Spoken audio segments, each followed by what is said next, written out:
Welcome back to our channel. So today in this video we are going to discuss about how you can simply fix WhatsApp can't initiate call problems. So without wasting much of our time, let's get straight into the video.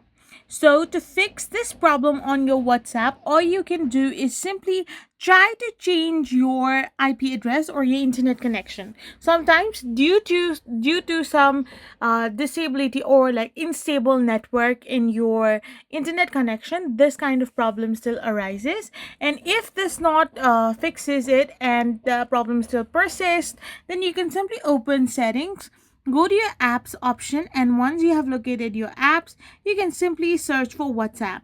So once you have searched for WhatsApp, all you got to do now is simply tap on it, and once you have done this, you can find an option called storage. Simply go there and clear your cache. Once your cache memory is also cleared, you will be able to fix this WhatsApp problem. I hope you found this video helpful, so don't forget to hit that subscribe button and do give us a thumbs up. We will be back again with more informative videos. Thank you for watching.